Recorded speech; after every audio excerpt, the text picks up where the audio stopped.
Muy buenas noches, estimados estudiantes del curso Pensamiento Lógico y Matemático. Se dirige a ustedes el tutor Harold López y el día de hoy pues vamos a hacer orientación en este tercer CIPAS de los temas de la unidad 2 con el objeto de aclarar, despejar inquietudes que tengan del tema y obviamente les sirva de apoyo para el desarrollo de la tarea 2. Nos encontramos ya en la recta final de esta tarea que debe entregarse este domingo 16 de octubre. Entonces, no podemos bajar la guardia, hay que darlo todo en estos días para entregar un muy buen trabajo. Y bueno, la meta es que puedan ganarse esos 100 puntos que, de calificación máxima que otorga esta actividad. Bien, en el chat les acabo de compartir el enlace para que registren su asistencia y también para que al final hagan la evaluación del CIPAS. Entonces voy a proceder a compartir la pantalla e iniciar. Bienvenida Lorena al CIPAS. Gracias, tutor.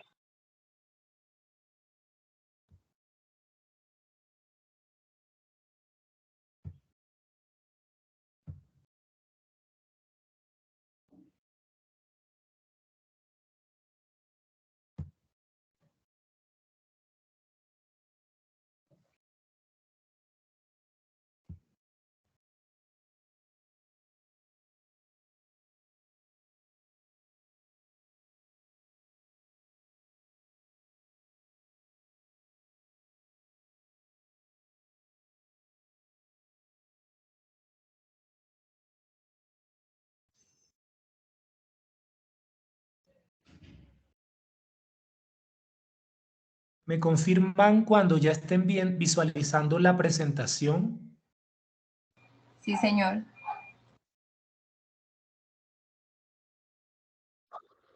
Sí, señor. Ok. Bueno, bien, esta es la presentación. Ok, sí lo visualizan, ¿cierto? Sí, señor. Ahí se ve claramente. Bien. Ok.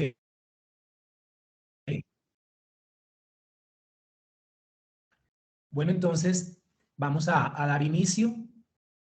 El objetivo general es orientar sobre los temas de cuantificadores y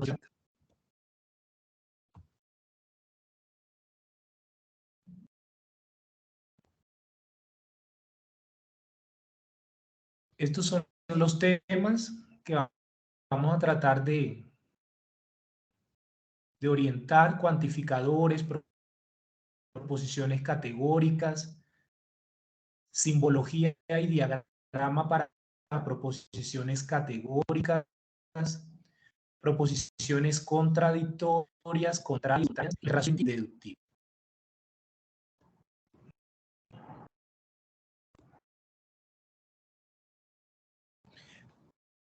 Les hago una pregunta, me imagino que ya han avanzado en la tarea, ¿cierto?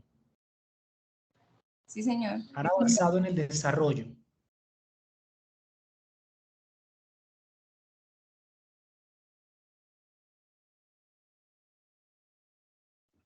¿Los escucho? Sí, sí, señor. Pues yo ya avancé hasta el ejercicio 4, pero estoy a la Sí. espera de que pueda ser revisado. No sé si me quedó bien para que pueda hacer las correcciones pertinentes. ¿Y lo compartiste en el foro? Sí, sí, señor. Yo lo compartí en el foro del ejercicio 1 al 4. Perfecto, perfecto. Ok. Igual yo voy a seguir haciendo la retroalimentación hasta el día sábado. Bueno, muy bien. Entonces, cuantificadores.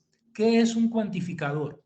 Un cuantificador es una expresión con la que pretendemos cuantificar o determinar la cantidad en una proposición. La cantidad en una proposición. Un momentico.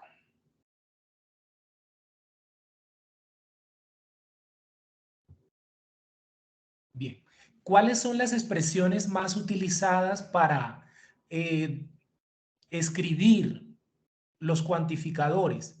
Entonces, las expresiones son todos, algunos, algún, ninguno, no todos, solo uno, existe por lo menos un. Son las expresiones o los términos más utilizados para representar los cuantificadores en el lenguaje natural. Ejemplo, cuando, por ejemplo, tenemos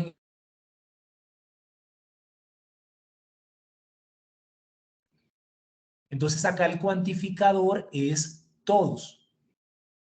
Está diciendo que la totalidad de estudiantes de la universidad asisten a los B-Learning. Entonces el cuantificador siempre nos da una idea de cantidad. En este segundo ejemplo dice, algunos estudiantes tienen computador portátil. Bien, entonces acá también nos está diciendo que la cantidad son algunos estudiantes tienen computador portátil, no todos. Otra expresión es solo los estudiantes de ingeniería emplean la calculadora gráfica. Entonces también es un ejemplo donde se está utilizando un cuantificador. Entonces, ¿cuáles son los tipos de cuantificadores? Entonces, entre los tipos de cuantificadores tenemos el cuantificador universal. El cuantificador universal se utiliza para afirmar que todos los elementos de un conjunto cumplen una determinada propiedad. Por ejemplo, cuando decimos todas las personas mayores de 18 años han conformado una familia. Entonces, aquí estamos diciendo que todas las personas que tienen más de 18 años han conformado una familia. Este tipo de cuantificador que se emplea acá en esta proposición es de tipo universal. Para este caso de todas las personas mayores de 18 han conformado una familia, el cuantificador es universal afirmativo. Estamos afirmando. Pero también tenemos en este otro ejemplo, ninguna persona mayor de 18 años han conformado una familia. Entonces también acá estamos empleando un cuantificador que es el ninguno, ninguno, ninguna acá para el caso, para que tenga más sentido al leer la proposición, escribimos ninguna persona. Entonces acá ya el cuantificador es universal negativo, porque está señalando que la totalidad de personas no han conformado una familia. Entonces acá el cuantificador es universal pero negativo. Entonces los cuantificadores universales pueden ser afirmativos o negativos. ¿Cuál es la simbología del cuantificador universal? Entonces, en el cuantificador universal afirmativo, ¿no? Entonces es para todo X que pertenece a un conjunto A, se debe cumplir P de X.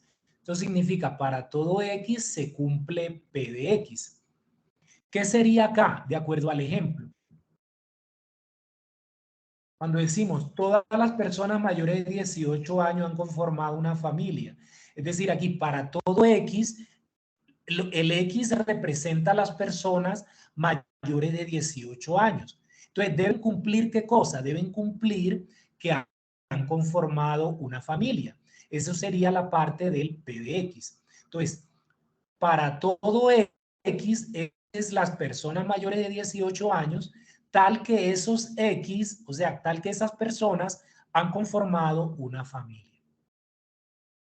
¿Qué es esto que está acá en el lenguaje simbólico? Para el cuantificador universal negativo, entonces la escritura simbólica sería para todo X, también se utiliza para todo, el símbolo para todo, que es la A mayúscula al revés. Para todo X que pertenece al conjunto A, no se cumple P de X, o sea, negación P de X. Significa que ningún X que pertenece al conjunto A cumple P de X. O para todo X en A no se cumple P de X. En el ejemplo es El ejemplo es que ninguna persona, es decir, aquí X son las personas mayor de 18 años. Pero ¿qué va a pasar acá de acuerdo a esta proposición donde está el cuantificador negativo? Que ninguna de esas personas, es decir, ningún X, cumple la propiedad de haber conformado una familia. Entonces eso en lenguaje simbólico lo representamos así. Para todo X que pertenece al conjunto, no se va a cumplir P de X. Es decir, que esos X que se representan en este ejemplo, las personas mayores de 18 años no han conformado una familia. Eso de acuerdo a conforme está planteado el indicador, perdón, el cuantificador. Ellos pueden ser verdaderos o falsos. ¿Cierto? Muy bien. Vamos a proseguir. Vamos a ver un ejemplo para el cuantificador universal.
¿Sí están viendo la pantalla?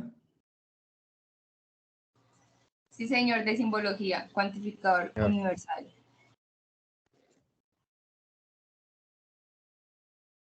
Sí, señor. Perfecto, perfecto. Señor, Gracias.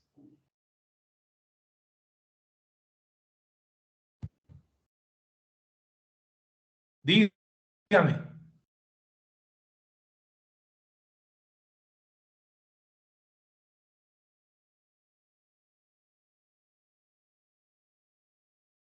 ¿Tienen alguna pregunta?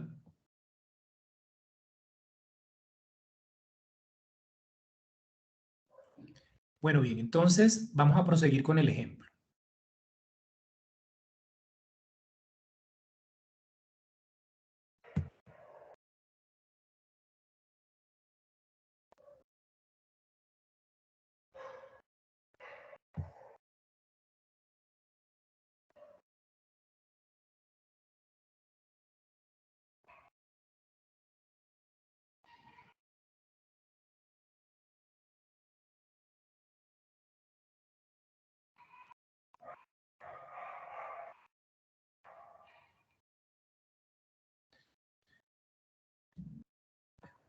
Entonces, miren, acá tenemos la proposición persona mayor de 18 años puede votar en las elecciones para la presidencia. Toda persona mayor de 18 años puede votar en las elecciones de la presidencia. Entonces, se lee toda persona X, tal X.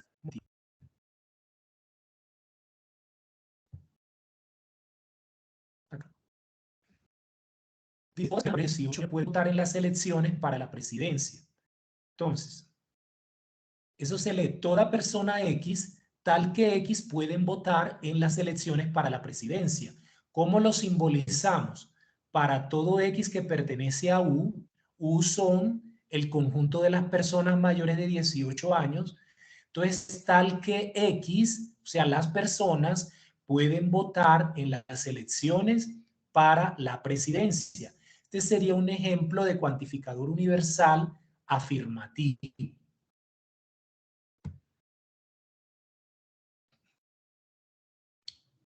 Este es un ejemplo de cuantificador universal negativo. Entonces dice, ninguna persona mayor de 18 años puede votar en las elecciones para la presidencia. Entonces, ¿cómo se lee? Toda persona X, X son las personas mayores de 18 años, tal que X no puede votar en las elecciones. ¿Cómo lo simbolizamos? Para todo X que pertenece al conjunto U, entonces X negación pueden votar en las elecciones para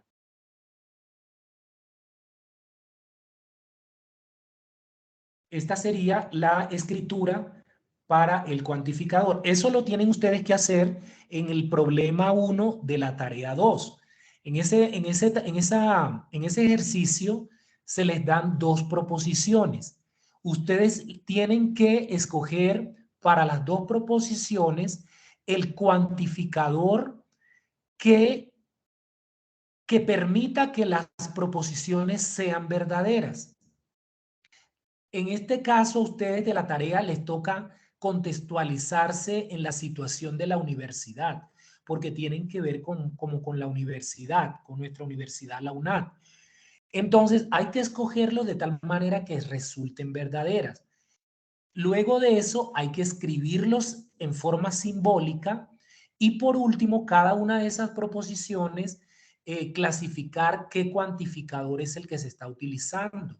Si es universal, si es existencial, si es universal afirmativo o universal negativo, o si es existencial afirmativo o existencial negativo. Bien, entonces volvemos a la presentación.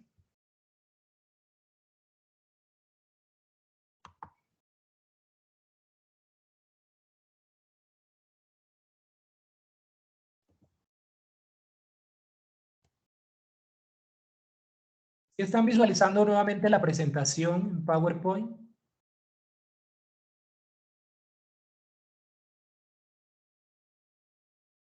Sí, señor. Ok. Entonces, vamos ahora a analizar el cuantificador existencial o particular. El cuantificador existencial se usa para indicar que hay uno o más elementos en el conjunto A, no necesariamente único o únicos, que cumplen una determinada propiedad. Entonces, ejemplos de cuantificador existencial o particular. Algunos estudiantes del curso Pensamiento Lógico Matemático hacen parte de pedagogía infantil. Entonces, este es un existencial afirmativo. Se está afirmando que algunos estudiantes del curso pertenecen al programa de pedagogía infantil o estudian la carrera de pedagogía infantil. Este segundo ejemplo sería de tipo existencial negativo. Dice, algunos estudiantes del curso Pensamiento Lógico Matemático no asisten a los encuentros CIPAS. Entonces, acá se está negando, pero empleando un cuantificador particular o existencial. Entonces, este sería un ejemplo de existencial negativo, de cuantificador existencial negativo, la segunda proposición. La primera es de cuantificador existencial afirmativo. La simbología. Entonces acá la simbología del cuantificador existencial o particular es la E mayúscula al revés. Tenemos estos ejemplos. Entonces, cuantificador existencial afirmativo significa que, o sea, se escribe así, existe un X, la E al revés, existe un X que pertenece al conjunto A que debe cumplir P de X. eso se escribe como existe al menos un X, que cumple P de X. Para el cuantificador existencial negativo existe un X que pertenece a A tal que no se cumple el signo de negación P de X. Significa que hay al menos un elemento X que no cumple P de X. Y también puede darse el caso de un cuantificador existencial único. Es decir, que un solo elemento del conjunto cumpla determinada propiedad. Entonces, en ese caso, el símbolo es el símbolo del cuantificador existencial, que es la E mayúscula, al revés, pero acompañado de un signo de admiración. Entonces, cuando está el cuantificador existencial acompañado de un signo de admiración, es porque se cumple que un solo elemento está cumpliendo la propiedad. Entonces, aquí existe un único X que pertenece a que cumple P de X. Esto existe un único X que cumple P de X. Bien.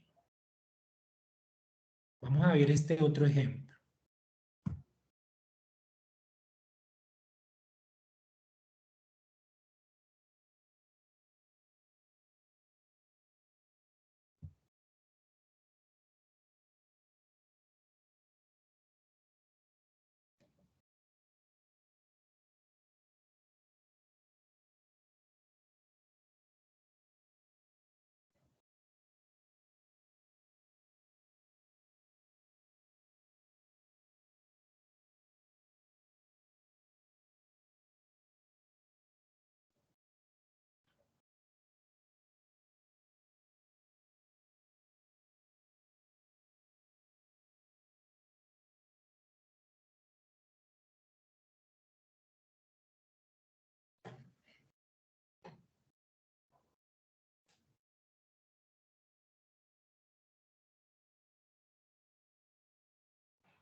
Si logran ya mirar el ejemplo. Sí, señor.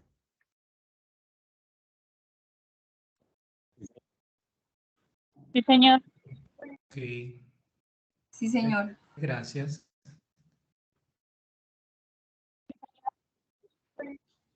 Sí, señor. Un momentico para esperar que cargue completamente para mostrarlo en detalle.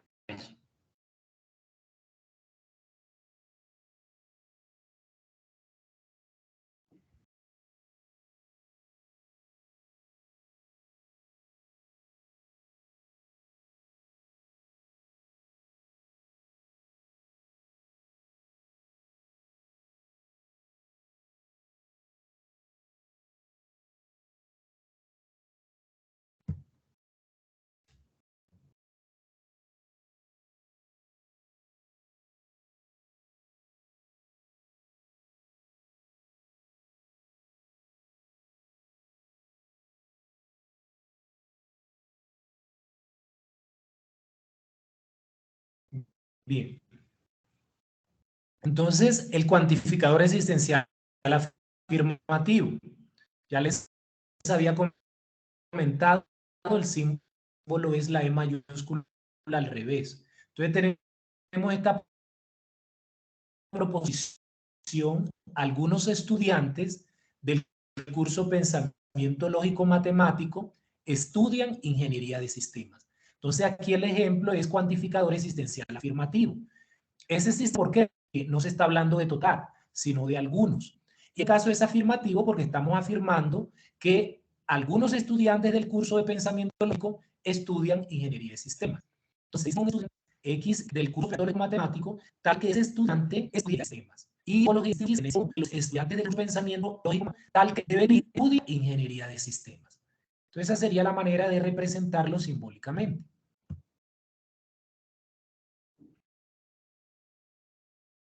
Ahora tenemos el cuantificador existencial particular o negativo. Cuantificador existencial negativo o particular negativo. Entonces, tenemos esta proposición. Algunos estudiantes del curso Pensamiento Lógico Matemático no estudian ingeniería de sistemas. Entonces, el cuantificador acá es existencial o particular porque no estamos hablando de la totalidad, sino de algunos estudiantes. Entonces, algunos estudiantes del curso no estudian ingeniería de sistemas. Entonces, estamos acá negando. Por eso es, aquí la proposición es de tipo cuantificador existencial negativo o cuantificador particular negativo. Entonces, ¿cómo se lee acá? La simbología sería esta. Existe un X que pertenece al conjunto U, tal que X son los estudiantes del curso Pensamiento Lógico, no estudian el símbolo de negación, no estudian ingeniería de sistemas. Y listo. Esa sería la forma de representarlos. Eso es lo que hay que hacer en el problema, el problema 1 de nuestra tarea 2. Bien. ¿Están viendo nuevamente la presentación en PowerPoint? Sí, señor. Ok, Sí, continuamos. señor. Bien. Bueno, esto sería como un resumen acá. Entonces, de cuantificador universal, el símbolo se lee para todo. El símbolo de los cuantificadores universales, sean afirmativos o negativos, es el para todo. ¿Y cuáles son la manera de escribirlo en lenguaje natural? Este cuantificador universal, escribir todos o todo, ningún o ninguno. El cuantificador existencial o particular, entonces se escribe en el lenguaje natural algunos, algún, al menos un también, o solo un, son ejemplos para escribir el cuantificador existencial o particular. Y su símbolo es la E al revés, la E mayúscula al revés. Esta presentación también con la grabación se las vamos a compartir a ustedes. Bien, entonces vamos a analizar las proposiciones categóricas. No sé si tengan alguna pregunta hasta el momento de los cuantificadores. Como les decía, en la tarea a veces he hecho la observación en la tarea para el problema 1, en algunos casos, no en todos, no es poner el cuantificador que a mí me parezca, no, hay una condición. Tienen que escoger el cuantificador de manera que resulte verdadera la proposición. Sí, porque por poner un cuantificador usted puede poner cualquiera, pero hay una condición que hay que respetar. La condición es que resulte que al utilizar determinado cuantificador en la tarea, resulte verdadera la proposición. Entonces, eso para tenerlo en cuenta. Si en caso tal ustedes colocan un cuantificador que no sea el adecuado, entonces ya las otras respuestas para esa proposición no van a estar bien. Porque en esa pregunta para cada proposición toca dar 3 respuestas. Primero, establecer el cuantificador que haga que la proposición sea verdadera. Luego, escribirlo en lenguaje simbólico y finalmente clasificarlo. Entonces, por eso es importante que el cuantificador se escoja de manera correcta para que obviamente las restantes 2 preguntas también tengan probabilidad de que sean correctas. Bien, pasamos ahora a proposiciones categóricas. Las proposiciones categóricas son consideradas Profe, qué pena. afirmaciones. Dígame. Eh, en ese orden de ideas, que para interrumpirlo, lo que pasa es que yo escogí el tema de los ejercicios B, pero digamos que Sí. dentro de mi ignorancia no me queda complicado un ítem que es laboratorios tienen juego Lego. Pues digamos que yo aplicaría la lógica y diría que ningún. Pero pues ese digamos que es muy versátil y puedo utilizar cualquiera y de hecho yo le ponía todos, lo puedo utilizar, ningún también existen, algunos también. Entonces digamos que pues dentro de mi ignorancia no sé si los laboratorios de la universidad tienen juegos Lego, entonces digamos que ahí uno como podría determinarlo para que sea verdadero. Claro, de pronto la invitación también es a que ustedes traten de contextualizarse un poquito más en todos estos recursos pues, que tiene la universidad. Entonces, a ver, ahí en ese caso, decir que todos tienen Lego, tienen juegos Lego, pues es muy arriesgado, porque seguramente no todos van a tener juegos Lego. Habrán algunos, no sé, laboratorios muy técnicos, que seguro no van a tener eso, pero sí en la universidad, ustedes saben, una universidad que está en constante innovación, algunos laboratorios de la universidad con componente práctico sí incorporan juegos Lego. Entonces ahí cuando de pronto ustedes han anotado en un primer avance todos o ninguno, que yo los he visto, yo enseguida le hago la observación al estudiante, revise. Entonces si yo le digo al estudiante revise, ya se tiene que estar pellizcando y mirar cuál realmente pues debe ser ese cuantificador adecuado.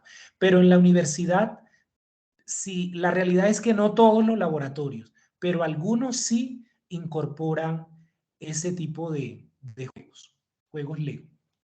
Vale, muchas gracias, profe. Ok. Bien, entonces estábamos con lo de las proposiciones categóricas. Estas se consideran como afirmaciones acerca de clases. Es decir, en una proposición categórica se establece una relación entre dos clases o entre dos categorías. Por decirles algo, digamos, tenemos la categoría tenemos por ejemplo la categoría colombianos y la categoría trabajadores. Entonces, una clase o una categoría es colombianos y la otra clase o categorías es trabajadores. Entonces, a través de esas dos clases yo puedo formar proposiciones categóricas. Yo podría decir, todos los colombianos son buenos trabajadores. O puedo decir, ningún colombiano es buen trabajador. O puedo decir, algunos colombianos son buenos trabajadores. O algunos colombianos no son buenos trabajadores. Entonces, con esas dos clases ya les he mencionado 4 ejemplos con los 4 tipos de proposiciones. Una universal afirmativa, una universal negativa, una particular afirmativa y particular negativa. Y fíjense que se estaban estableciendo relaciones entre esas dos categorías o clases, entre la clase de colombianos y la clase o categoría de trabajadores. Cuando, por ejemplo, decíamos, todos los colombianos son buenos trabajadores, entonces ahí hay una relación donde la totalidad de los que pertenecen a la clase colombianos, estamos diciendo que cumplen lo que está planteando la otra categoría. La otra categoría de trabajadores está diciendo son buenos trabajadores. Entonces ahí se está dando esa relación entre esas dos clases. Bien, entonces en una proposición categórica usted puede afirmar o negar que una clase esté incluida en otra. Por ejemplo, cuando les digo ningún colombiano es buen trabajador, aunque eso no sea la realidad, si yo les digo ningún colombiano es buen trabajador, ¿cómo se puede interpretar eso? Estamos diciendo que todos los que pertenezcan a la clase o a la categoría o al conjunto de colombianos no van a estar incluidos en la categoría de buenos trabajadores, de acuerdo a la expresión. Cuando se dice ningún colombiano es buen trabajador, hay ningún elemento, ningún elemento que pertenezca al conjunto de colombianos va a pertenecer o está incluido en la categoría de que sean buenos trabajadores. Entonces, eso es lo que quiere decir esto, que en las proposiciones categóricas afirmamos o negamos que una clase esté incluida o excluida en otra. Bien, entonces miren acá, tenemos las clases poetas, las clases o categorías, poetas y filósofos. Con esas dos clases podemos armar las siguientes proposiciones categóricas. Entonces, todos los poetas son filósofos. Esta sería universal afirmativa. Algunos poetas son filósofos, entonces es particular afirmativa. Ningún poeta es filósofo. Esa sería también universal, pero negativa. Y tenemos algunos poetas no son filósofos. Entonces, esta sería de tipo particular negativa. Entonces, cada proposición categórica en forma estándar tiene una cualidad y tiene una cantidad. La cantidad en la proposición categórica lo determina el cuantificador con el que estemos referenciando la proposición. Entonces, por ejemplo, acá en la primera, todos los poetas son filósofos. Aquí la cantidad me la está referenciando, ¿qué? En la palabra todos, que es el cuantificador ahí. Entonces, en una proposición categórica hay una cantidad y hay una cualidad. La cantidad me la da el cuantificador, el tipo de cuantificador que emplee, que ya ustedes saben que pueden ser universales o particulares. Los particulares son los mismos existenciales, pero también las proposiciones categóricas tienen una cualidad. Entonces, la cualidad hace referencia a que se esté afirmando o se esté negando algo. Entonces, por ejemplo, acá, todos los poetas son filósofos. Acá la cualidad es afirmativa, porque estamos afirmando que todos los que pertenecen a la categoría poetas son filósofos. Ahí no estamos negando, estamos afirmando. Proposición categórica, la cualidad es afirmativa. La cantidad me la determina el término todos, que es el cuantificador. Pero, por ejemplo, acá en la última, algunos poetas no son filósofos. Ya sabemos que la cantidad la determina el cuantificador algunos. Pero ¿cuál sería la cualidad acá? Acá la cualidad es que se está negando. Acá no estamos afirmando. Acá en este cuarto ejemplo, algunos poetas no son filósofos. Entonces aquí la cualidad en esta proposición categórica es que es negativa porque estamos negando que algunos que sean poetas no son filósofos. Bien, entonces para tener eso claro, toda proposición categórica tiene una cantidad que está determinada por el cuantificador que se emplee y una cualidad que está asociada a que la proposición esté planteada a manera afirmativa o de manera negativa. Bien.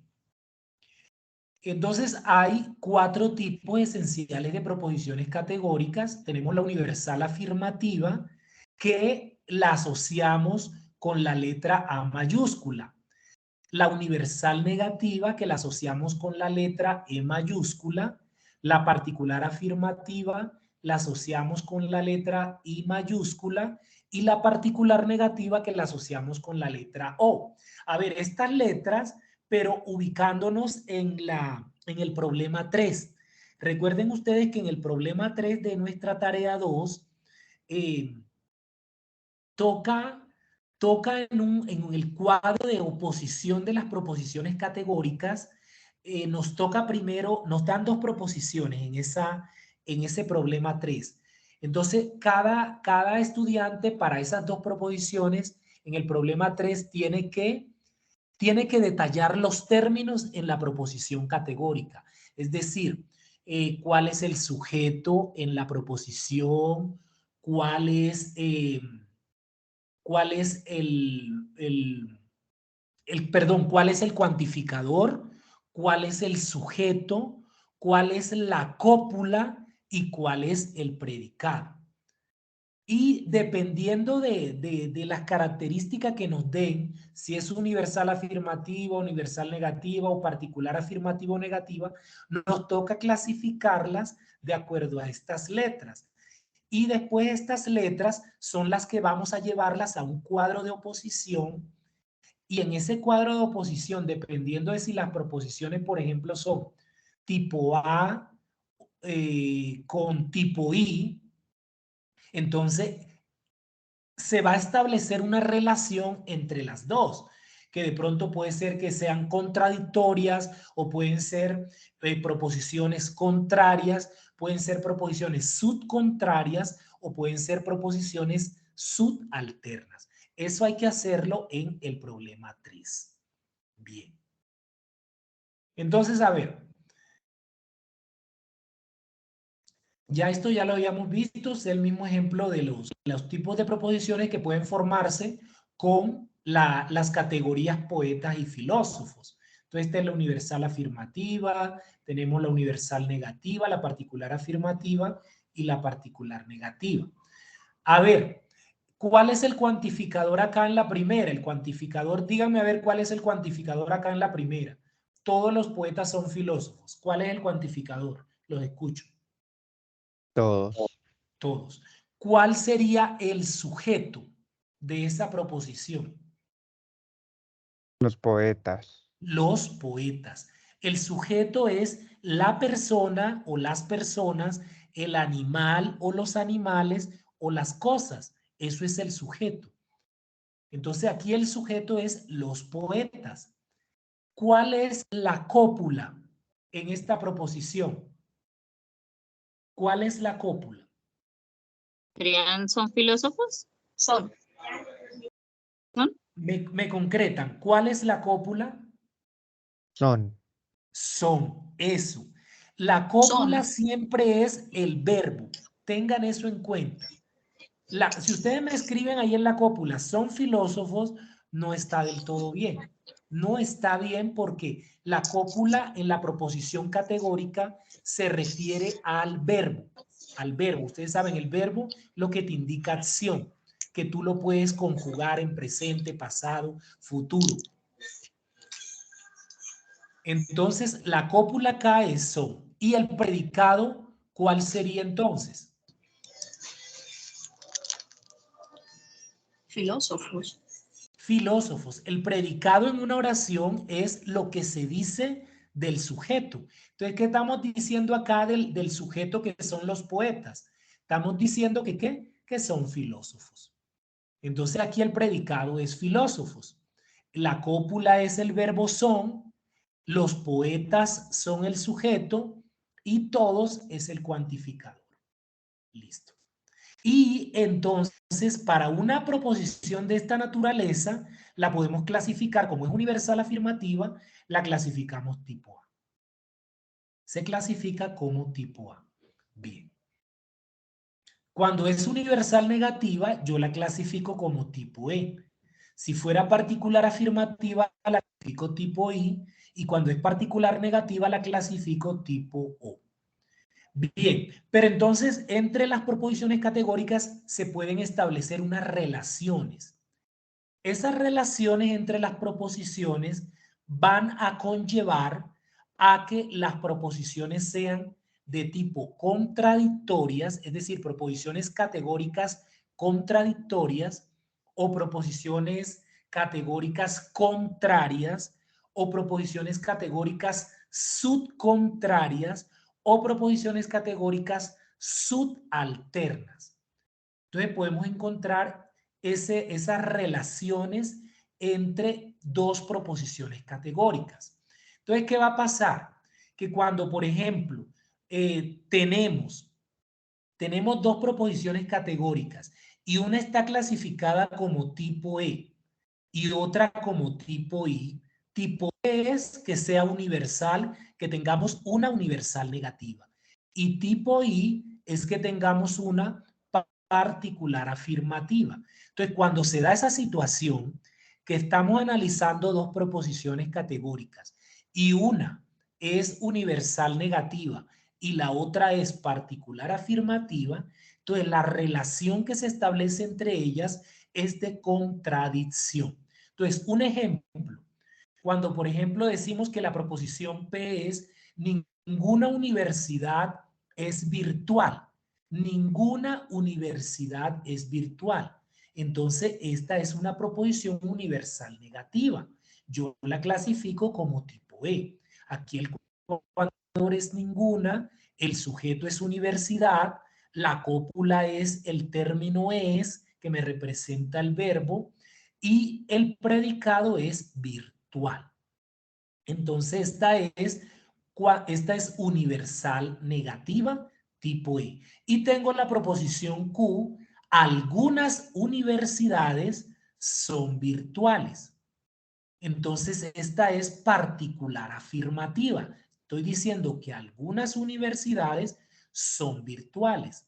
Entonces, como es particular afirmativa, yo la clasifico como tipo I. Entonces, ¿pero qué relación hay entre esta tipo E, entre la proposición P, que es tipo E, y la Q, que es tipo I? Si yo las analizo, en P estoy diciendo que ninguna universidad es virtual. Y en esta otra, en Q, estoy diciendo que algunas universidades son virtuales. Entonces, en la primera estoy negando la totalidad, que la totalidad de las universidades no hay ninguna que sea virtual. Y en la otra estoy afirmando que unas pocas pueden ser virtuales. Entonces, ¿qué pasa entre las dos? Entre las dos hay una relación de contradicción. Entonces, cuando tenemos una tipo E, tipo I o viceversa, tipo I, tipo E, la relación entre ellas es de contradicción. Bien. Pero, ¿qué pasa cuando, por ejemplo, tenemos una proposición que sea tipo A y la otra tipo E? Recuerden que la tipo A es cuando es universal afirmativa y la tipo E es cuando es universal negativa. Entonces, dice que cuando se tiene esta combinación entre dos proposiciones, una universal afirmativa y una universal negativa, entonces entre ellas la relación es contraria. Son proposiciones contrarias. Ejemplo. Entonces aquí tenemos la proposición P, todos los estudiantes de ingeniería son aplicados. Entonces una universal afirmativa yo la clasifico como tipo A. Todos los estudiantes de ingeniería son aplicados. Estoy afirmando que la totalidad de los estudiantes de ingeniería son aplicados.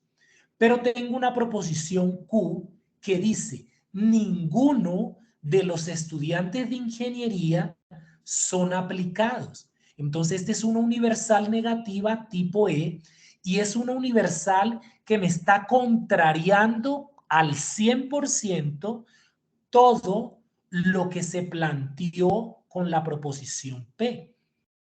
Analizamos acá en estos dos ejemplos. La proposición P me afirma que todos los estudiantes de ingeniería son aplicados, tipo A, universal afirmativa. Pero la Q, la proposición Q me dice que ninguno de los estudiantes de ingeniería son aplicados. Entonces es universal negativa y es justo lo opuesto a lo que se está planteando en P. Entonces, una es universal afirmativa y la otra es universal negativa. Entonces, entre las dos, la relación que se da es una relación de contrariedad. Son proposiciones contrarias. Cuando una es tipo A y la otra es tipo E o viceversa, una es tipo E y la otra es tipo A, la relación entre ellas es que son contrarias. Pero también podemos tener proposiciones categóricas subcontrarias.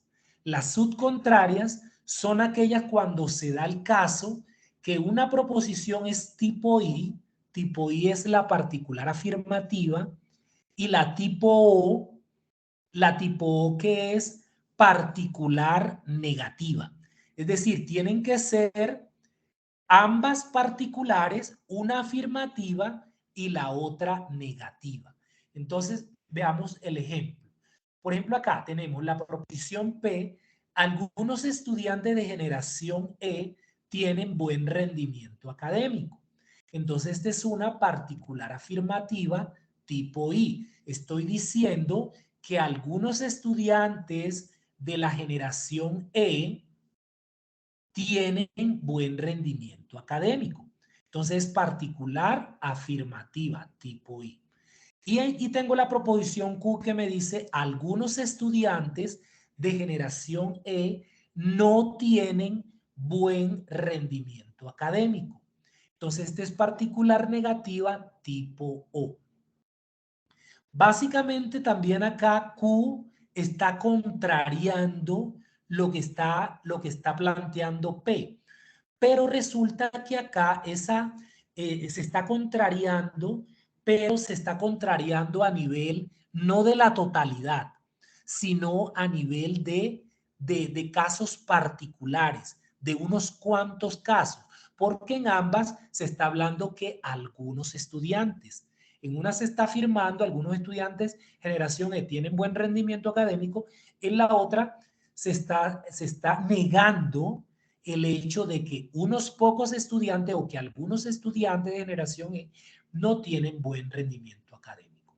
Entonces, cuando se dé esta situación, que tengamos dos proposiciones categóricas, una de tipo particular afirmativa y la otra particular negativa, la relación entre ellas es que son subcontrarias. Son subcontrarias.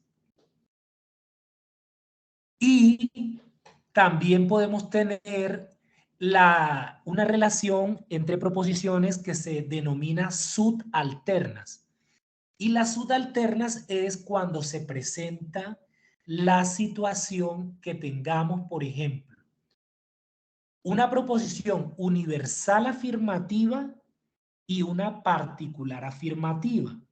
Pero también puede haber una relación de subalternas cuando la proposición es universal negativa y particular negativa. Es decir, que con la subalterna se puede presentar, como está aquí planteado, tipo A y tipo I. Es decir, que sea universal afirmativa y particular afirmativa. Pero también se puede dar la subalterna cuando es universal negativa, tipo E, y particular negativa, tipo O. Es decir, que las subalternas se dan en tipo A, tipo I, y tipo E, que es universal negativa, con tipo O, que es particular negativa. Entonces, para que tengan en cuenta eso. Veamos acá un ejemplo. Entonces, esta P dice, todos los tutores califican con la rúbrica de evaluación. Entonces, esta es una universal afirmativa, tipo A. Todos los tutores califican con la rúbrica de evaluación, tipo A, universal afirmativa. Y tenemos la proposición Q. Algunos tutores califican con la rúbrica de evaluación. Entonces, esta es particular afirmativa, tipo I. Entonces, cuando se da esta situación de que una es universal afirmativa y la otra es particular afirmativa, entonces la relación entre ellas es que son subalternas. Y también les comentaba que se puede dar esa relación de subalternas cuando son tipo E, es decir, una es universal negativa y la otra es particular negativa. Es para que tengan eso en cuenta. No sé si tienen alguna inquietud hasta el momento.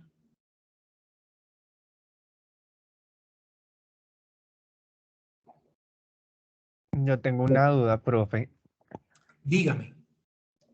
Lo que pasa es que para ese ejercicio están pidiendo, pues digamos que poner la cúpula y todo eso. Pero en los Sí, ejercicios señor. que yo tengo, no veo, digamos, como esa cúpula porque veo que están, digamos, como que en pasado, podría decirse así, porque, digamos, uno de los ejemplos dice ningún futbolista colombiano ha jugado en el Barcelona. Entonces, digamos, si yo veo el ejemplo que su merced está colocando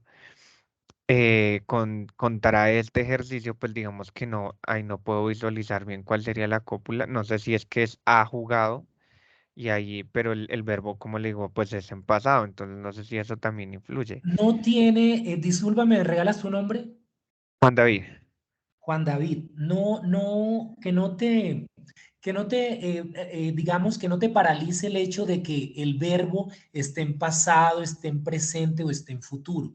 Lo importante es que sea un verbo, no importa en qué tiempo esté, en la proposición. No importa que esté en pasado, que esté en presente, que esté en futuro. Lo importante es que sea el verbo, que tú en la parte de la cópula centres el verbo. ¿Qué verbo ves tú ahí en tu proposición? ¿No sería Pues están, profesor? Qué pena. creo yo que lo que pasa es que, digamos, están es en presente, entonces uno diría, ahí ya, es ese. Pero como dice ha jugado, pues creería yo que es el ha jugado, no sé. Ok. Sí, la cuestión es que en ese ejemplo en particular, vemos que, o sea, si lo analizamos en detalle, ahí hay dos verbos, porque el ha, cuando dice ha jugado, tanto el ha como el jugado son verbos. O sea, si ustedes ahí me colocan en la cópula, ha jugado en la primera y en la otra han jugado, o sea, según conforme estén planteadas, pero en la cópula colocan esos dos verbos, pues yo se los valgo porque ambos son verbos y la cópula se refiere al verbo. Si ustedes de pronto me colocan solo a o me colocan jugado, también se los valgo. Si me colocan solo a y en la otra an, o me colocan solo jugado, es decir, o el verbo a, an, o el verbo jugar en el tiempo en el que esté expresado en la proposición, pues yo se los valgo, porque es el verbo. Y ustedes en la cópula tienen que colocar ese el verbo. Lo que pasa que en ese ejemplo tuyo en particular hay dos verbos. Si tú colocas las dos en la cópula, pues está bien. Si colocas Listo. uno Profe, es de decir, que ellos, si me si coloca colocas uno de en ellos, esa igual te lo cópula valgo. jugar, ¿sería verdadero? ¿Cómo? ¿Me repite? Buenas noches, qué pena. Entonces, de la cópula en ese ejercicio sería jugar. Si usted coloca jugar, también es válido, porque eso es un verbo. Pero traten de, obviamente, ustedes deben de ubicarlo, tienen que escribirlo según el sentido que tiene la proposición. ¿Me entienden? O sea, no tampoco, no es la idea, no es que le cambien el sentido. Si ustedes ven que el verbo dice, por ejemplo, jugado, ustedes escriben jugado, porque así está escrito el verbo en la proposición. O si en la proposición dice han o dice a, entonces tienen que colocarlo así, con el mismo sentido que tiene en la proposición. Listo, profe. Y otra pregunta. De estas proposiciones que se están dividiendo, por decirlo así, de contrarias, subcontrarias, ¿debo hacerlas verificando las dos o sea, las dos oraciones que aparecen ahí? Claro, sí, señor, porque es que usted primero le Ok. toca a cada una de esas proposiciones u oraciones, Me toca usted le sacarle tiene que las hacer el cuatro. detalle, tiene que hacerle el detalle de que cuál es el cuantificador, el sujeto, la cópula y el predicado. Luego que le haga eso, entonces se le va a facilitar a usted clasificarla. Entonces usted dirá, AP es universal negativa, tipo E, puedo colocar. Y si la otra Q es particular negativa, por decirte algo, entonces sería tipo O. Entonces, si ya una te dio por tipo I o tipo A y la otra te dio tipo E o tipo O, entonces ya eso es lo que te va a permitir en el cuadro de oposición que también deben de tratar de representar, hacer el cuadrito y ubicar la P en qué esquina del cuadrado está, la Q en cuál esquina del cuadrado está, y dependiendo de las esquinas en donde hayan quedado, cuando usted las une a través de una línea, entonces ya va a poder determinar que la relación entre ellas es que sean contrarias o subcontrarias o contradictorias o subalternas.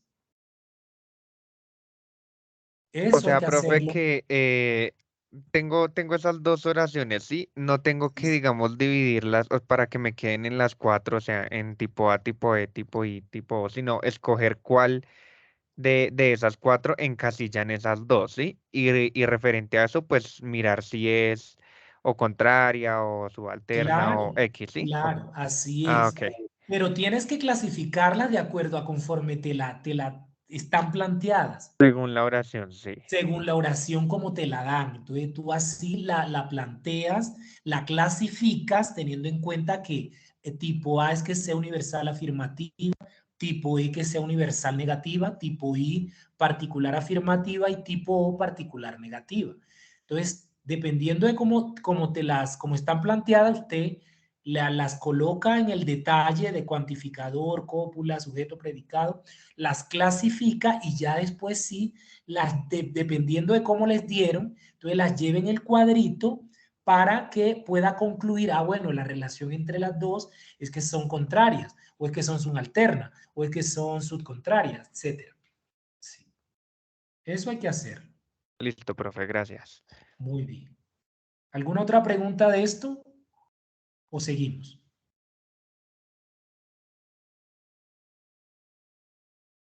Seguimos. Ok, vale. Bien. Bueno, entonces miren, esto era lo que yo les decía, que en la del problema 3, entonces tienen que plantear esta estructura. Les dan dos proposiciones. Entonces, una proposición es P, y entonces usted para la proposición P tiene que determinar, escribir cuál es el cuantificador, cuál es el sujeto, cuál es la cópula, que es el verbo, y cuál es el predicado. Y lo mismo para la proposición Q, cuál es el cuantificador, cuál es el sujeto, cuál es la cópula, que es el verbo, y cuál es el predicado. Y después que se haga eso, entonces en el cuadro de oposición, ahí se debe ver la relación que hay entre ellas, si son contradictorias, contrarias, sudalternas o subcontrarias. Vamos a ver este videíto del cuadro de oposición. Un momentico, por favor.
Ya están empezando a ver el cuadro en el YouTube. Sí, señor.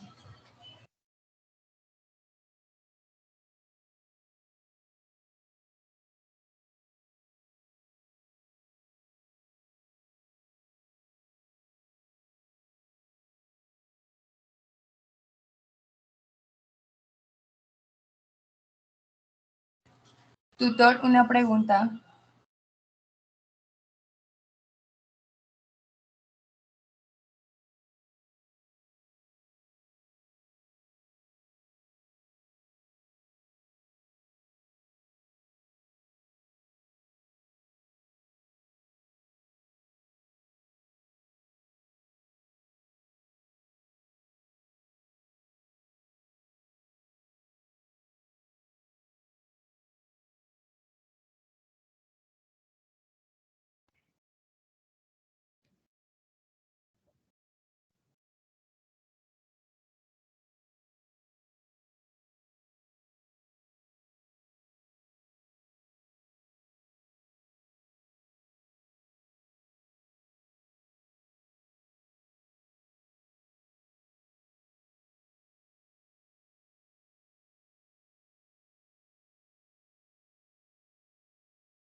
Sí.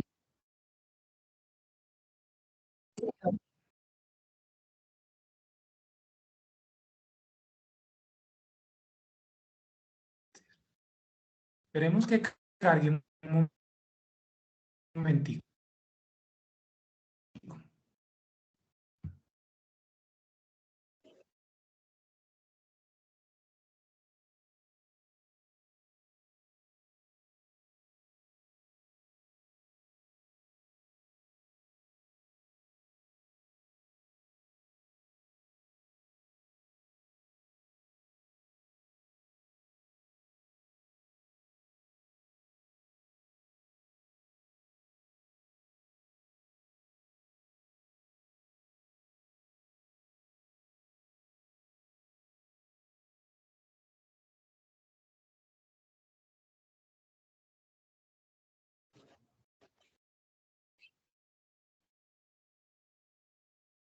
Diga.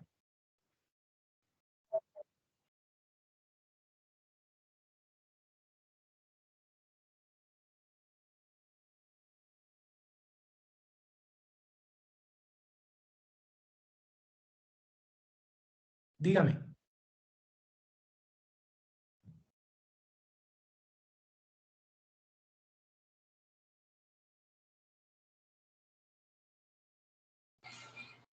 Perdón, instructor, ¿me hablas a mí?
Así está, de marca.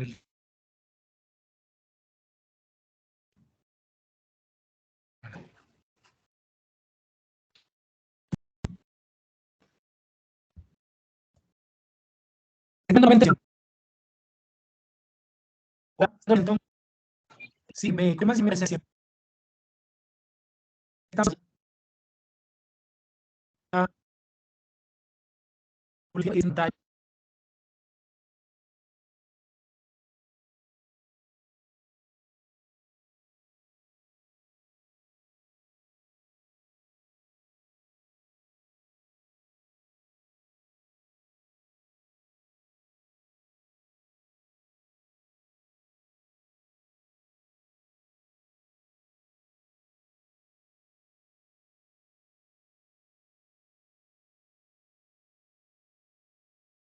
Hola, ¿me están escuchando? Hola.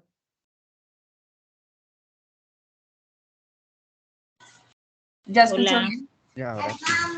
Ya. Es que estaba molestando, no sé. El audio. No, me tocó interrumpir el video porque estaba muy demorada la carga por el internet. Entonces voy a continuar con la presentación.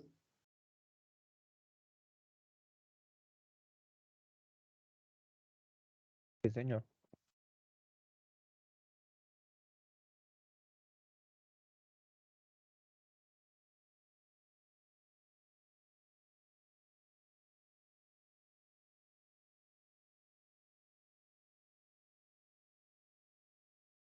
El videito ya cuando les comparta la presentación ustedes lo revisan en la casa. Es sobre el cuadro de oposición donde se establecen las relaciones entre las proposiciones de tipo contrarias, subcontrarias, contradictorias. Bien. Listo. Entonces vamos a pasar ya a esta última parte del CIPAS, es sobre los razonamientos. Entonces, a ver, ¿qué entienden ustedes por razonar? ¿Qué analizan cuando se habla de razonamiento, cuando se les pide razonar?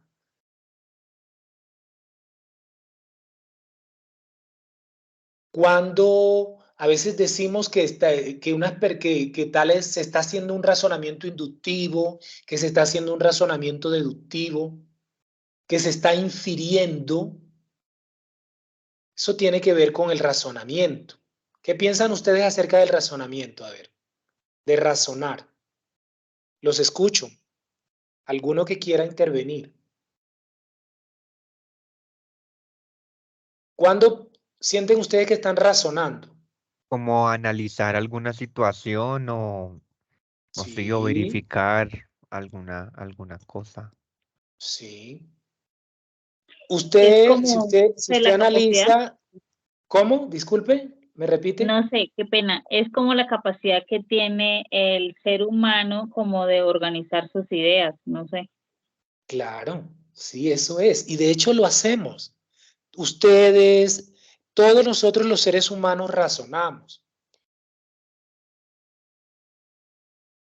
Sí, razonamos. Y esos razonamientos, o sea, razonamos cuando analizamos, cuando procesamos en la mente determinadas ideas y después las comunicamos, sea verbalmente o sea en forma escrita. Un momentico.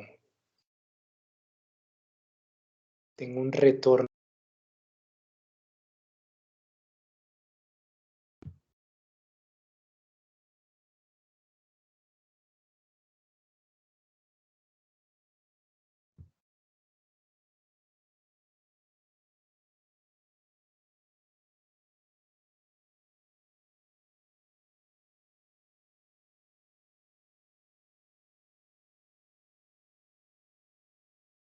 Hola, ¿me escuchan? Sí, señor. Sí, Ok, señor. Sí, señor. bien. Entonces les decía que los seres humanos razonamos cuando estamos analizando, procesando ideas y luego las comunicamos, las expresamos a los demás, sea en forma verbal, en forma escrita.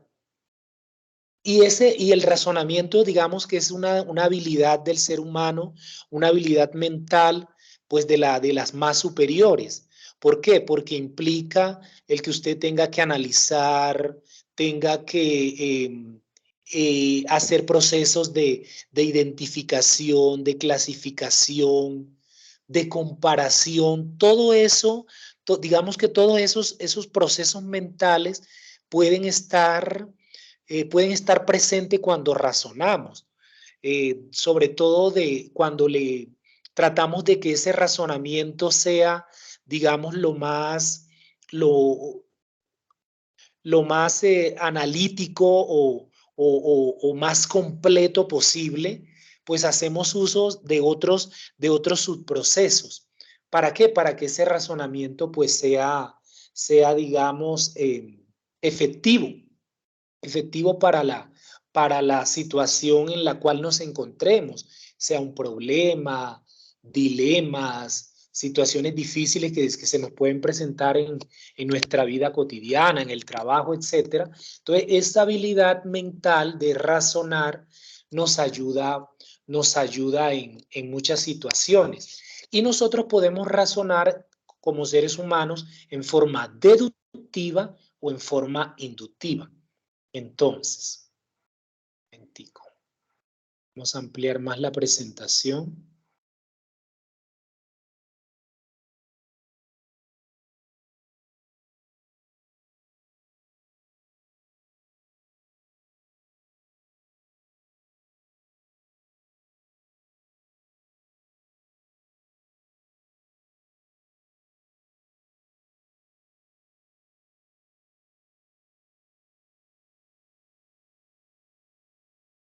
Acá. Bien. Entonces, a ver, aquí podemos sintetizar ideas sobre el razonamiento. Entonces, podemos decir que es una facultad humana mediante la cual comprendemos la realidad. El razonamiento nos permite eso, comprender la realidad. ¿Cómo expresamos esa realidad? Cuando nos comunicamos, expresamos nuestras ideas en las diversas formas de comunicación. A ver, los razonamientos tienen como una estructura, unas características, y es que están conformados por premisas y por conclusiones. Tienen unas premisas y las premisas nos ayudan a establecer conclusiones. La razón se pone en marcha utilizando un proceso mental. Ese proceso mental es el razonamiento. Por eso les decía yo que es una de las habilidades mentales, pues, de nivel superior.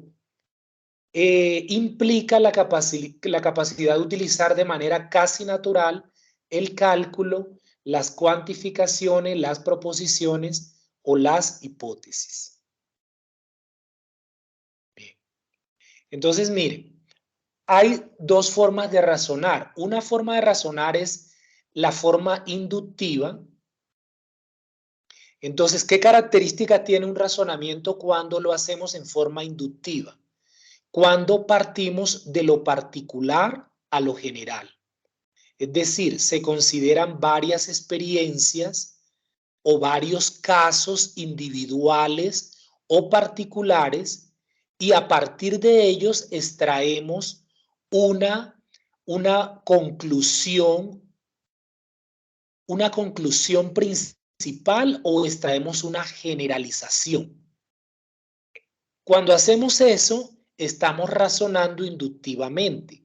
Es decir, estamos analizando casos particulares o individuales, casos, experiencias, hechos particulares o individuales, y ese análisis de esos casos o experiencias o hechos individuales nos permite establecer una conclusión de orden general.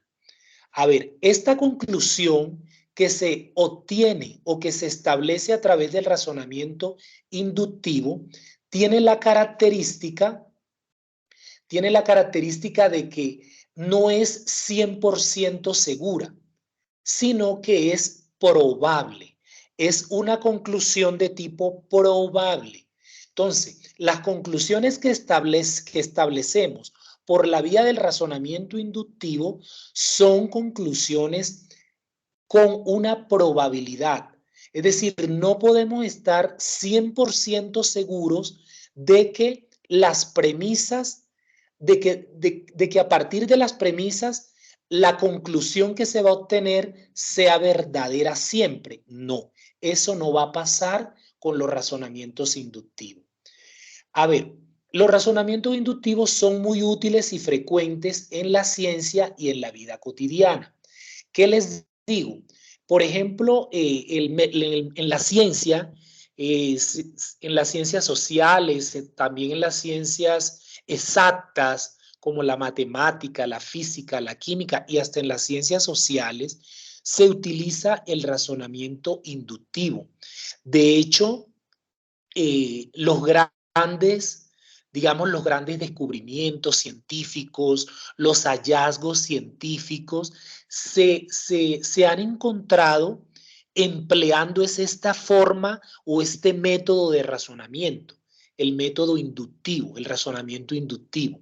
Entonces, aunque las conclusiones que se obtengan no se puede garantizar que sean 100% verdaderas, pues cuando se aplica ese método, la idea es obtener conclusiones con un alto nivel de probabilidad que nos merezcan confianza.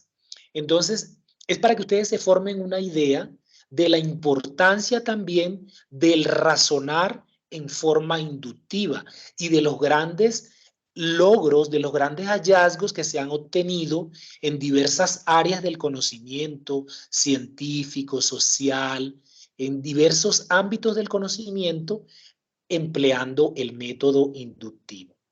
Entonces, miren acá en por ejemplo, en este gráfico, está una figura donde un señor le está diciendo al otro de que este es el número 6. Y el otro no, el otro le está diciendo de que no es el 6 sino el 9. Entonces, ¿pero quién tiene la razón? Entonces, bajo la óptica de ellos, se alcanza una proposición que está apoyada en las premisas, pero al señor de la izquierda no lo va a convencer el señor de la derecha de que no es un 6.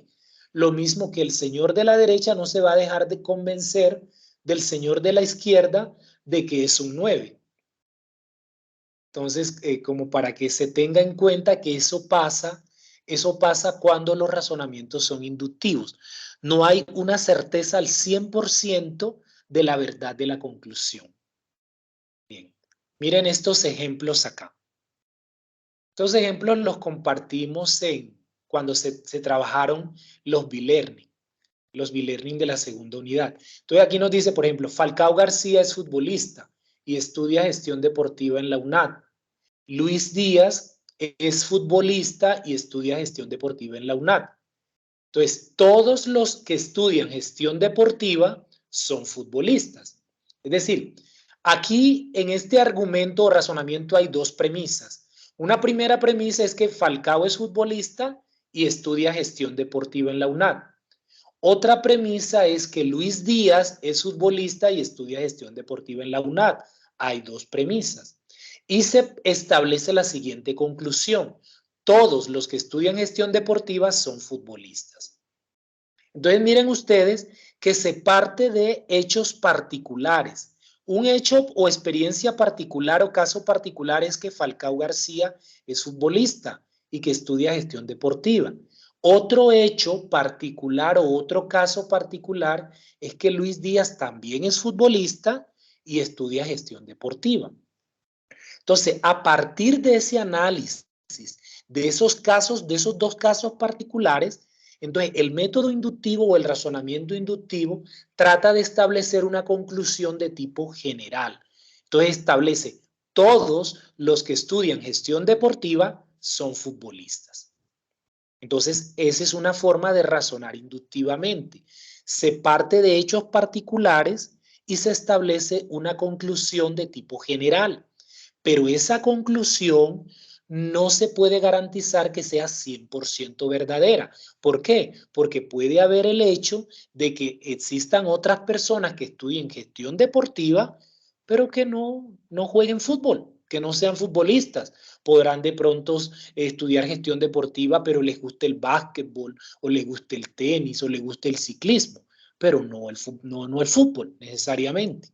Entonces, eso pasa con los razonamientos inductivos, que las premisas no apoyan al 100% la verdad de la conclusión. Entonces, una parte en el problema 4 de la tarea 2, a ustedes les dan un razonamiento. ¿Qué les corresponde hacer? En primera medida hay que identificar las premisas. ¿Cuál es la primera premisa del razonamiento? ¿Cuál es la segunda premisa? Y finalmente establecer cuál es la conclusión. Entonces, escribir las premisas, las dos premisas, y escribir la conclusión. Luego que ustedes hagan eso, ¿qué tienen que hacer? Tienen que clasificar el razonamiento. Entonces, según la estructura que tenga el razonamiento, entonces ustedes tienen que clasificarlo en inductivo o en deductivo. Y ya una vez ustedes hayan tomado la decisión de si es inductivo o deductivo, hay que justificarlo. Entonces hay que justificarlo, pero muy bien. No una justificación vaga, no una justificación débil, sino una justificación que realmente uno observe de que ustedes han comprendido ese razonamiento, el que sí es deductivo y que son capaces de argumentar, de justificar el por qué es deductivo o el por qué es inductivo. Entonces, eso para tenerlo en cuenta. Y entonces, esta es la otra forma de razonar que también empleamos nosotros, los seres humanos, es el razonamiento deductivo. O sea, de hecho, en el campo de la lógica como tal, este es el razonamiento por excelencia. A nivel de la lógica, el razonamiento mayormente empleado es el deductivo.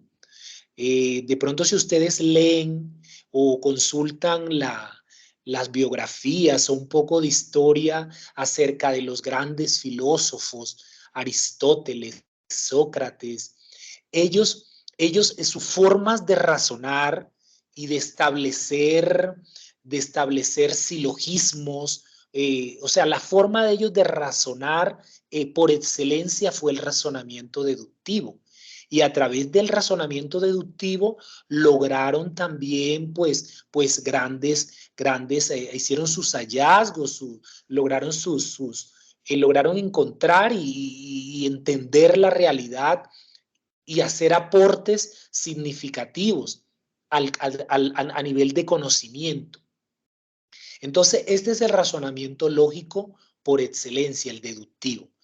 Pero ya les explicaba con el inductivo que también es muy importante y de hecho el inductivo es el que ha permitido en las ciencias lograr esos grandes hallazgos, el razonar, el aplicar ese método inductivo. Bueno, bien, pero ¿cuáles son las características del razonamiento deductivo? Aquí, a diferencia del inductivo, se parte de lo general y tiene la característica de que la conclusión es más de tipo particular.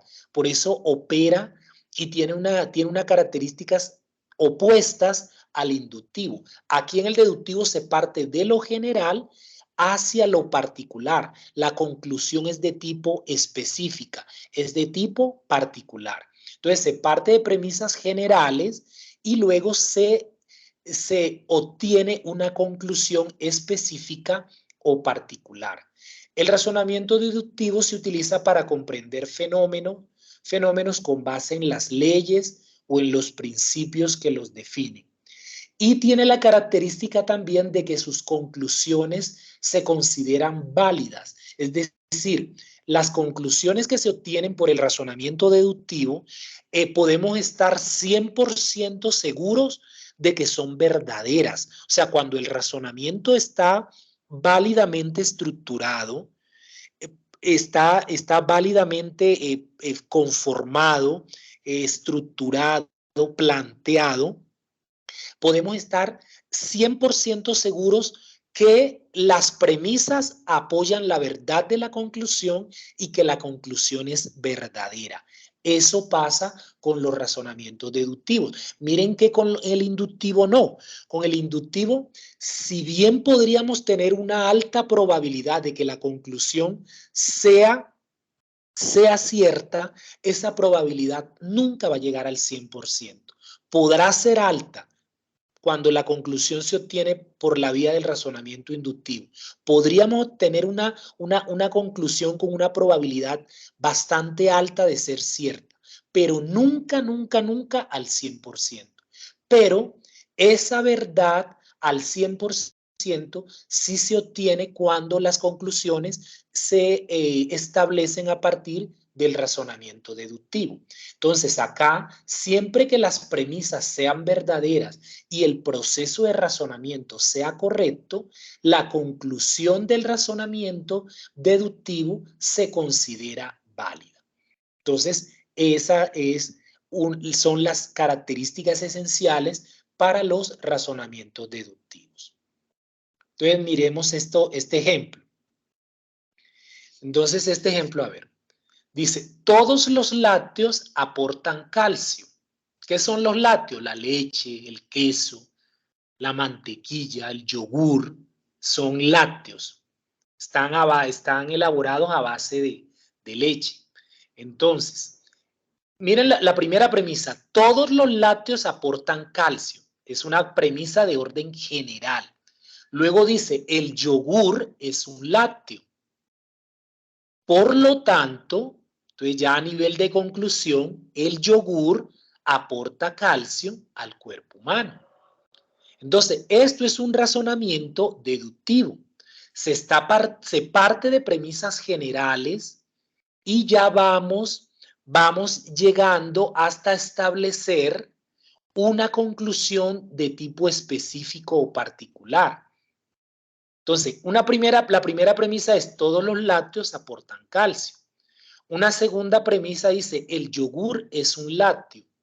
Es decir, este es un caso que está contenido, la premisa 2 está contenida en la premisa 1. Y finalmente, con esas dos premisas, yo puedo concluir que el yogur aporta calcio al cuerpo humano.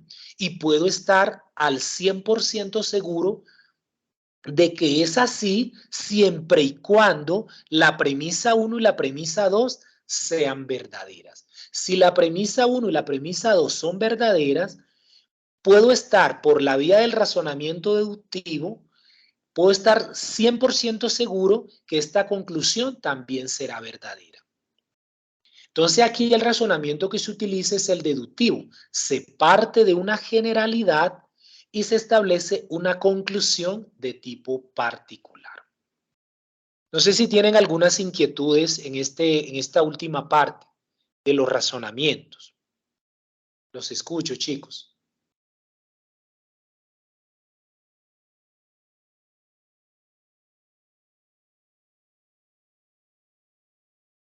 Hola. Profe, buenas noches. Sí, buenas noches. ¿Quién me habla, Liliana? Liliana Martínez. Qué bueno que haya sacado el tiempo. He abandonado un poquito el gimnasio y participe en los CIPAS de su tutor. Dime, Lili, disculpe. Profe, lo que pasa es esto. Yo le coloqué al ejercicio, para mí fue inductivo. ¿Inductivo por qué? En tu caso. O sea, me dio inductivo porque las dos premisas, yo expliqué ahí en la conclusión, porque las dos premisas me dan, o sea, dan la razón a la conclusión, pero más no me asegura que vaya a llover. Ya, ok. ¿Ya usted hizo el aporte en el foro? ¿Hizo el aporte en el foro? Sí, yo lo pasé ya. Estoy pendiente de hacer esas revisiones y yo entonces ahí le realizaré las observaciones del caso. Sí, profe, porque pero si usted encontró, Lili, que las premisas en su razonamiento son de tipo particular, se están planteando como casos o experiencias individuales o particulares, y la conclusión no se puede garantizar. Si usted nota que la conclusión no se puede garantizar al 100% con base a las premisas, entonces usted sí puede concluir de que el razonamiento es inductivo. Sí, porque es Si que usted así nota eso. profe, porque así las ¿Cómo? premisas me den la razón y la conclusión me dé la razón, pero a mí quién me asegura que eso va a pasar así. Por eso mismo te estoy diciendo, que si tú observaste esa situación así, de que las premisas te plantean casos particulares y que tú no puedes, a partir de las premisas, garantizar que pueda suceder, que se pueda dar, que sea siempre cierto lo que se establece en la conclusión, entonces seguramente ese razonamiento es inductivo, es lo que te estoy tratando de decir. Así, gracias, profe, sí, sí, así lo puse, sí, así es. Ok, y hay que justificarlo. Entonces, una vez yo cuando pueda revisar tu aporte, ahí te realizaré las observaciones del caso. Profe, una ¿Tienen pregunta, alguna otra inquietud? hay que colocar también conclusión aparte de la conclusión de las premisas, hay que poner otra No, conclusión. no es conclusión, Los no es objetivos y los conclusión, sino justificar. Justificar el por qué usted considera que el razonamiento le dio inductivo o por qué le dio deductivo. Ah, sí, ya lo expliqué, Eso profe. es la justificación. Gracias, profe, sí, así lo hice. Ok, muy bien, Lili. ¿Alguno tiene otra inquietud? Yo, profe, una Dígame. consultica. Lo que pasa es que en el ejercicio también que yo tengo, pues no sé, se me hace que es como muy corta esa premisa, pero hay una premisa que considero que es súper larga, que es de lunes a sábado estuvo lloviendo en la ciudad de Bogotá. Luego dice, hoy es domingo. ¿Esa sí sería una premisa? Hoy es domingo. No sé, se me Sí, hace hoy que es le hace domingo, es falta una como... premisa. Claro que sí. Ok. Mira, por ejemplo, acá. Mira en este ejemplo. Tienes primero una premisa, todos los lácteos aportan calcio. Luego dice, el yogur es un lácteo. Y es algo muy, muy concreto, muy sencillo, y es una premisa. Entonces, cuando te dicen, En hoy es esa domingo, deductiva, te dicen, profe, hoy es domingo, eso también es una premisa. ok.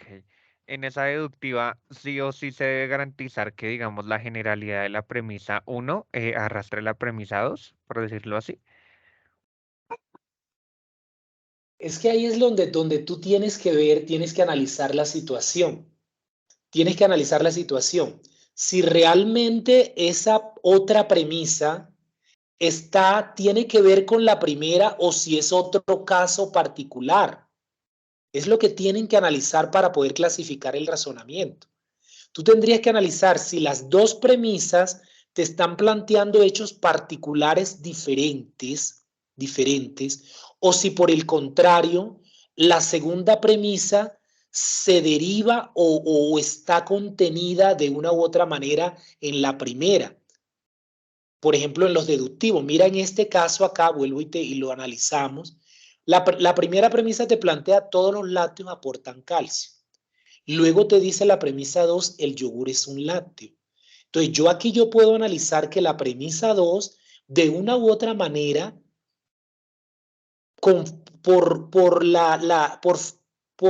conforme está planteada la premisa 1, yo veo que la premisa 2 está derivada o puede estar contenida en la premisa primera. En la premisa primera. Y entonces, si la conclusión aquí me dicen que el yogur aporta calcio al cuerpo humano, yo aquí puedo analizar que estas dos premisas sí me están apoyando al 100% la verdad de la conclusión. Entonces, usted en su caso también le toca analizar eso. Usted tiene que ver, tiene la primera premisa, y si tiene que analizar en la segunda premisa si es también de pronto otro caso particular, otro caso individual, o si de una u otra manera ese caso tiene que ver o está contenido en la generalidad que se planteó en la primera premisa, porque los deductivos parten de lo general a lo particular cuando es deductivo, pero en los inductivos es lo contrario. Los inductivos parten de casos o hechos particulares o individuales y permiten establecer una conclusión ya más de orden general. O si bien no es una conclusión de orden muy general, por lo menos esa conclusión que se estableció no puede estar uno al 100% seguro de que están al 100% apoyadas por las premisas, por las dos premisas que tengo en el razonamiento. Eso pasa en los inductivos, pero en los deductivos es diferente. Entonces, lo que hay que analizar para tratar de clasificar en forma correcta cada uno de los razonamientos que ustedes les correspondió en la tarea. Y vayan arriesgándose. Se arriesgan, suben su aporte. Yo tengo si tengo la oportunidad, que espero que de aquí al sábado pueda tenerla, de revisar todos los aportes y obviamente les daré mis observaciones. ¿Oyeron? Listo, profe, gracias. Bueno, básicamente esto es lo que les tenía para el día de hoy, chicos. Es un breve resumen de la temática de esta tarea. Realmente la tarea no es algo complicada. Creo que tuvo más complejidad la primera tarea, pero igual en esta hay algunas cascaritas que debemos tener en los conceptos claros para poder desarrollar y responder acertadamente cada uno de esos problemas. Les deseo los mejores éxitos en esta actividad. Espero que les vaya muy, muy, muy bien. Y bueno, tienen de aquí al domingo para elaborar un muy buen producto.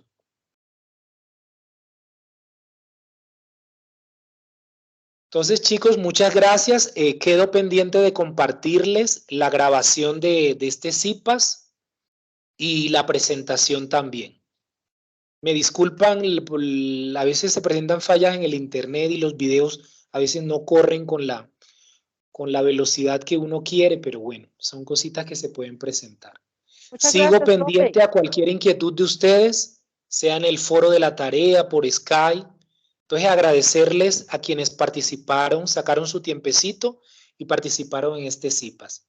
Muchas gracias. Gracias, mi Gracias, profe. profe, que pase buena noche. Muchas gracias. También. Feliz noche para todos. Gracias. Igual para ustedes. Muchas Bendiciones. gracias. Gracias. Sí, señor. Gracias.